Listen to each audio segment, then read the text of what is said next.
ఓం నమ శివాయ. అందరికీ నమస్కారం అండి. ఈ వీడియోలో శ్రీ కేదారేశ్వర స్వామి వారి పూర్తి వ్రతకథ గురించి తెలుసుకుందాం. ఈ వ్రతకథ చదవలేని వారు ఈ ఆడియో పెట్టుకుంటూ మీరు ఈ వ్రతకథను అయితే వినవచ్చు. ఈ వ్రతకథ చదివినా విన్నా వ్రతం యొక్క పూర్తి ఫలితం ఉంటుంది. కేదారేశ్వర స్వామి వారిని షోడశోపచారాలతో పూజించి ధూపం దీపం నైవేద్యం సమర్పించి కర్పూర నీరాజనం కూడా సమర్పించి ఆ తర్వాత వ్రతకథను అయితే చదువుకోవాలి. వ్రతకథ చదివేటప్పుడు కొన్ని అక్షింతలను చేతుల్లోకి తీసుకుని వ్రతకథను శ్రద్ధగా వినాలి. శ్రీ కేదారేశ్వర స్వామి వారి వ్రతకథ ప్రారంభ. సూతుడు సౌనకాది మహర్షులతో పరమేశ్వరుని అర్ధాంగి అయిన పార్వతి తన పతి శరీరంలో అర్ధభాగం పొందు నిమిత్తం చేసిన వ్రతముకు కేదారేశ్వర వ్రతం గురించి చెబుతాను. ఆ వ్రత మహత్యం గురించి శ్రద్ధగా వినవలసింది అని కోరతాడు. శివుడు పార్వతీ సమేతుడై కైలాసమున నిండు సభయందు కూర్చుని ఉండగా సిద్ధ సాధ్య కింపురుష యక్ష గంధర్వులు శివుణ్ణి సేవించుచుండిరి. దేవమునిగణములు శివుణ్ణి స్తుతించుచుండిరి.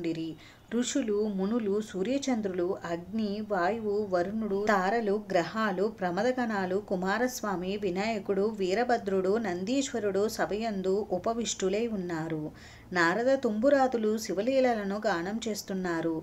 రంభ ఊర్వశి మేనక తిలోత్తములు నాట్యం చేస్తున్నారు. రసాలసాల తమల వకుల నరికేల చందన దేవదారు పనస జంబు వృక్షములతోనూ చంపగ పున్నాగ వకుల పారిజాతాది నానావిధ పుష్పాదులతోనూ మణిమయ మకుట కాంతులతో వెలుగొందు నదీ నద పరతములతోనూ చతుర్దశ భువనాలు పులకిస్తున్నాయి. అట్టి ఆనంద కోలాహలములో భృగురింటి అనబడు శివభక్త శ్రేష్ఠుడు ఆనంద పులకితుడై నాట్యమాడసాగెను. అతడు వినోద సంభరితములు గల నాట్యగతులతో సభాసదులను శివుణ్ణి మెప్పించుచుండెను. శివుడు అతనిని అభినందించి అంకతలమున గల పార్వతిని విడిచి సింహాసనము నుండి లేచి భృగురిటిని తన అమృతహస్తంతో తట్టి ఆశీర్వదించాడు. అదే అదనందుకుని భృంగి మొదలగు గల వంది మాగదులు శివునికి ప్రదక్షిణం చేసి నమస్కరించారు. ఇది గమనించిన పార్వతి భర్తను చేరి, నాదా, నన్ను విడిచి మీకు మాత్రమే వీరెలా నమస్కరించిరి? ఆటపాటలతో మిమ్మల్ని మెప్పించి మీ నుండి నన్ను వేరుపరిచి ఇట్లెలా చేసితిరని ప్రశ్నించెను. అంత సదాశివుడు సతీమణి పార్వతిని సంధిటకు తీసుకుని, దేవి, పరమార్థ విధులకు యోగులు నీ వలన ప్రయోజనము కలుగజేయబడవని నిన్నిట్లు ఉపేక్షించి నాకు మాత్రమే నమస్కరించారని జవాబిచ్చాడు.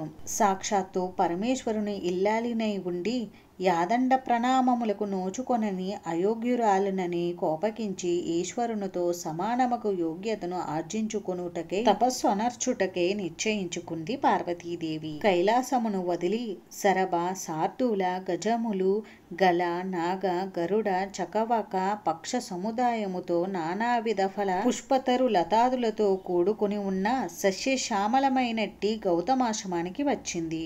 ఆశ్రమవాసుల ఆమెను చూచి అతిథి మర్యాదలు నచ్చి, తల్లి, నీవెవ్వరవు, ఎవరిదానవు, ఎచటి నుండి వచ్చితివి, నీ రాకకు గల అగత్యమేమిటి అని పార్వతిని ప్రశ్నించారు. వారి ప్రశ్నలకు పార్వతి మిక్కిలి ఆనందించినదై యజ్ఞయాగాది క్రతువులచే పునీతమైన గౌతమముని ఆశ్రమమున నియమ నిష్ఠాగరిష్ఠులై అలరారు పుణ్య పురుషులారా, పవిత్రాంగణలారా, నేను హిమవంతుని పుత్రకును, సాక్షాత్తు పరమేశ్వరుని ఇల్లాలిని, శివుని సతిగా నా నాదునితో సమానమగు యోగ్యతను పొందగోరి తపస్సొనర్చున సంకల్పించుకున్నాను. ఇందు నిమిత్తమై మీ ఆశ్రమానికి వచ్చిన దానను అన్నది పార్వతి. మహర్షులారా, జగత్ కళ్యాణాభిలాషులారా, నేను ఆశించిన ఫలమును పొంది శివుని అర్ధాంగినై తరించుటకు తగిన వ్రతమును నాకు ఉపదేశించుడని పార్వతి వారిని కోరుకున్నది. అందుకు గౌతముడు, పార్వతి ఇప్సితార్థదాయకమగు ఉత్తమ వ్రతమొకటున్నది. అది కేదారేశ్వర వ్రతము. నీవు ఆ వ్రతమును ఆచరించి మనోభీష్ట సిద్ధిని పొందవలసిందన్నాడు గౌతముడు. వ్రత విధానమును వివరించమని పార్వతి గౌతముణ్ణి కోరింది. జగజ్జనని ఈ వ్రతాన్ని ఆశ్వేజ మాసంలో శుక్లపక్ష అష్టమి యందు ఆచరించాలి. ఆ రోజున శుచిగా స్నానాదులు ఆచరించి నిర్మలమైన మనస్సుతో మంగళకరములకు ఏకవిసంతి దారముతో చేతికి తోరమును ధరించి షోడశోపచార విధులతో పూజను నిర్వహించి ఆ రోజున ఉపవాసం ఉండవలెను. మర్నాడు విప్రులకు భోజనం పెట్టి ఆ తర్వాత ఆహారమును తీసుకొనవలెను.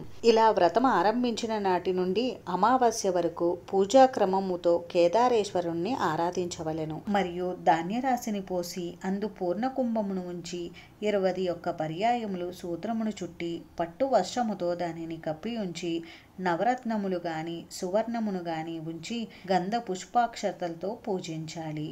దేవి 21 మంది బ్రాహ్మణులను రప్పించి వారి పాదములను కడిగి కూర్చుండబెట్టి యథావిధిగా ధూప దీప గంపాక్షతలతో పూజించి భక్ష్య భోజ నైవేద్యాలు కదలీ ఫలాలు పనసలు ఆరగింపచేసి తాంబూల దక్షిణలిచ్చి వారలను తృప్తిపరచవలెను. ఈ తీరున వ్రతమాచరించిన వారిని శివుడు అనుగ్రహించి మనోభీష్ట సిద్ధిని కలుగుచేయునని గౌతముడు పార్వతికి వివరించాడు. గౌతమ మహర్షి చెప్పిన విధి విధానములను అనుసరించి పార్వతి కేదారేశ్వర వ్రతాన్ని నిష్ఠగా భక్తితో చేసింది. పరమేశ్వరుడు సంతుష్టాతరంగుడై పార్వతీదేవి అభిష్టానుసారం పరమేశ్వరుడు తన మేనులో సగభాగము పార్వతికి అనుగ్రహించెను. అంత జగదంబ సంతుష్టాంతరంగయ్యై భర్తతో నిజ నివాసము కైలాసమును కోరెను. కొంతకాలమునకు శివభక్త పరాయణుడకు చిత్రాంగదుడను గంధర్వుడు నందికేశ్వరుని వలన కేదారేశ్వర వ్రతమును దాని మహత్యమును విన్నవాడై మనుష్యలోకమునకు దానిని వెల్లడి చెయ్యగోరి